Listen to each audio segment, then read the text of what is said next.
आरक्षणाच्या मागण्यांसाठी विविध समाजाच्या यात्रा निघतायत, मात्र दोन्ही बाजूने होणाऱ्या काही वादग्रस्त विधानांमुळे मूळ हेतू दूर जात असल्याचं चित्र आहे। पाहूयात एक स्पेशल रिपोर्ट।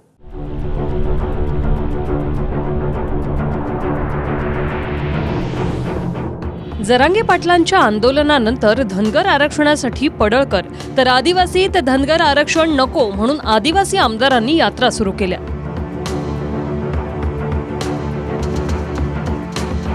यात महत्त्वाचं म्हणजे फडणवीसांनी महायुतीवर परिणाम होणारी विधानं करू नका अशी समज देऊनही गोपीचंद पडळकरांनी अजित पवारांवर टीका केली आहे। मुख्यमंत्र्यांना पत्र लिहिलं, देवेंद्र फडणवीसांना सुद्धा पत्र लिहिलेलं आहे, मात्र उपमुख्यमंत्री राज्यामध्ये 2 उपमुख्यमंत्री आहेत, अजित पवारांना तुम्ही पत्र दिलेलं नाही। त्यांची भावना आमच्याविषयी स्वच्छ नाही आणि त्यामुळे आम्ही त्यांना पत्र देण्याची गरज नाही। लबाड लांडग्याचा लबाड पिल्लू आहे ते, त्यांना आम्ही मानत नाही, त्यामुळे मी त्यांना कधी पत्र दिलं नाही आणि पुढे द्यायची काही आम्हाला आवश्यकता वाटत नाहीये। देवेंद्रजी, आपल्याला आम्ही नम्रतापूर्वक विनंती करतो की तुमचा पालतू कुत्रा गोप्या हा अवकातीच्या बाहेर भुंकलेला आहे, ज्याची ख्याती मंगळसूत्र चोर म्हणून आहे। अशा वाह्यात गोप्याला तुम्ही वेळीच आवर घालावं, व्यसन घालावं। गोपीचंद पडळकर यांचं वक्तव्य अयोग्य आहे। अशा प्रकारचं वक्तव्य त्यांनी करणं हे चुकीचं आहे। तीनही पक्षातल्या नेत्यांनी, कार्यकर्त्यांनी आणि आमदारांनी तिन्ही पक्षातल्या नेत्यांचा सन्मान ठेवला पाहिजे आणि अशा प्रकारच्या भाषेचा बिलकुल उपयोग करू नये असं माझं स्पष्ट मत आहे। आमदार खासदार होणं सोपं नाही। आपल्या भोळ्यापणाचा, आपल्या भाबड्यापणाचा गैरफायदा घेणारी लोक आहेत। आपण मग हे आमच्या जवळचा आहे, तो आमच्या जवळचा आहे, ह्यो साहेब आहे, तो दादा आहे, ती ताई आहे, ह्यातच आपलं आयुष्य गेलं, आयुष्याचं मात्र झालं। इंग्रजांनी काही अशी गुलामगिरी करण्यासाठी काही पद निर्माण केली होती, त्यातली ही पद आहेत साहेब, दादा आणि ताई। शेवटचा प्रश्न गोपीचंद पडळकर आता नमस्कार। शेवटचा प्रश्न गोपीचंद पडळकर आता नमस्कार। एकीकडे सत्ताधाऱ्यांचे समर्थक सदाभाऊ खोत म्हणतात की आताच आरक्षणासाठी निघणारे जातीचे मोर्चे हे फडणवीसांना घेरण्यासाठी आहेत, पण दुसरीकडे धनगर, आदिवासी आणि काही ओबीसी संघटनांचे मोर्चे हे सत्ताधारी नेत्यांच्याच नेतृत्वात निघतायत।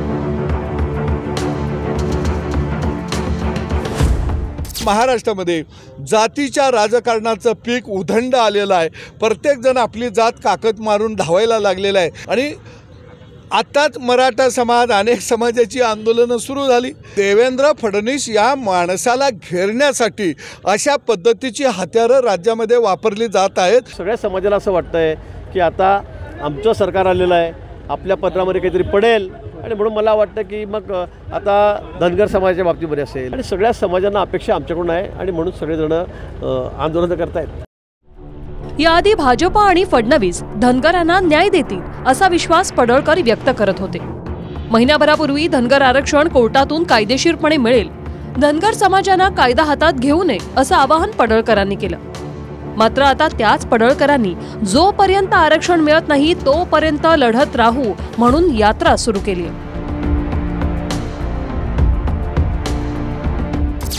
आपण धनगर आरक्षणाची लढाई कायदेशीररित्या उच्च न्यायालयामध्ये लढतोय आणि त्याबाबत वेळोवेळी जे काही आम्ही मागितलं ते सर्व सहकार्य माननीय देवेंद्र फडणवीस साहेबांच्याकडून मिळत आहे आणि मी खात्रीनं सांगतो की श्री मल्हारी मार्तंड खंडोबाच्या आशीर्वादानं नक्कीच आपल्याला यश मिळेल। देवेंद्रजी फडणवीस साहेबांनी आम्हाला जी मदत केलेली आहे, आता केस चालवण्याच्या बाबतीमध्ये सुद्धा मागच्या 3-4 महिन्यामध्ये 2 डॉक्युमेंट फार महत्त्वाचे होते जे हायकोर्टामध्ये दाखल करणं गरजेचं होतं, ते सरकारनं मदत केलेली आहे मोठ्या प्रमाणामध्ये आणि आम्ही आता एकदम निकालाच्या जवळ आलोय, अंतिम टप्प्यामध्ये।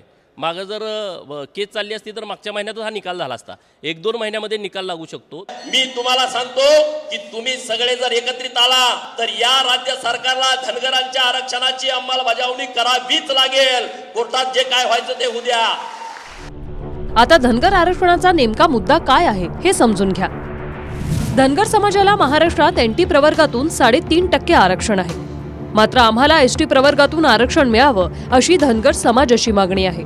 केंद्र सरकारच्या सूचीमध्ये धनगड नावाच्या जातीला एसटी प्रवर्गातून आरक्षण मिळतं, पण धनगर आणि धनगड एकच आहेत का या मुद्द्यावरून आरक्षण प्रलंबित आहे।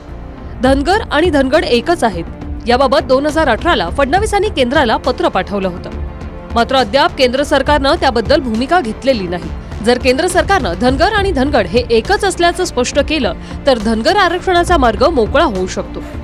दुसरीकडे 2019 मध्ये फडणवीस सरकारनं मुंबई हायकोर्टात धनगड एकच असल्याचं प्रतिज्ञापत्रही दिलंय. मात्र अद्याप कोर्टात त्या प्रतिज्ञापत्राबाबत फार काही स्पष्टता मिळालेली नाही.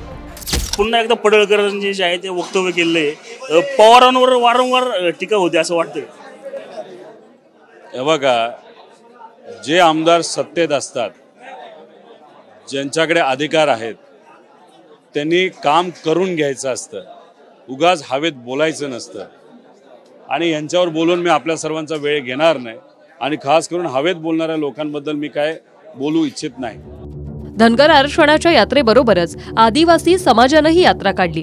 पडळकरांच्या आरोपांनुसार विरोधक जातींमध्ये भांडणं लावण्याचं काम करतायत.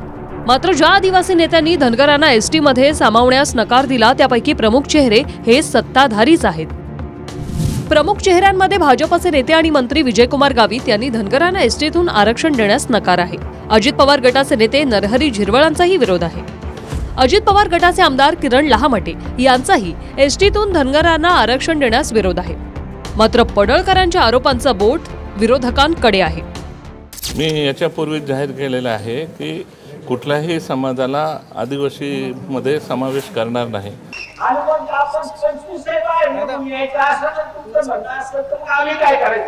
खरं तर त्यांची बोलण्याची लायकी नाही आणि फक्त तेवढी टीका करताय म्हणून हा भुंकण्यासाठी त्यावेळेला भाजपने घेतला आणि त्यामुळे या गोपीचंद पडळकरची ही बडबड चालू देणार नाही. खरं तर मी मागे पण म्हटलं होतं, याचं शरीर माणसाचं पण तोंड डुकराचं, हा काही पण बोलतो. आणि म्हणून तुम्हाला माझी हात जोडून विनंती आहे, या लबाड लांडग्यापासून सावध राहावा. हा लबाड लांडगा आपल्या जातीमध्ये विष पेरायचा प्रयत्न करतोय, जातीमध्ये भांडण लावण्याचा प्रयत्न करतोय, समाजामध्ये तेढ निर्माण करण्याचा प्रयत्न करतोय. विविध समाजांना मोर्चे काढण्याचा अधिकार असला तरी महाराष्ट्र सरकार हे संपूर्ण राज्याचं आहे.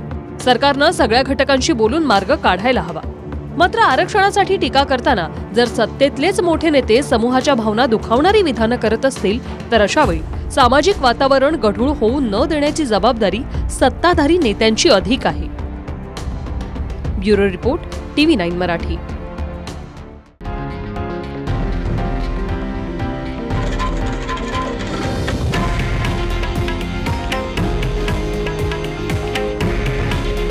हे आहे देशातील नंबर 1 न्यूज नेटवर्क आणि आपण पाहत आहात TV9 मराठी. काळजी तुमची, हित महाराष्ट्राचं.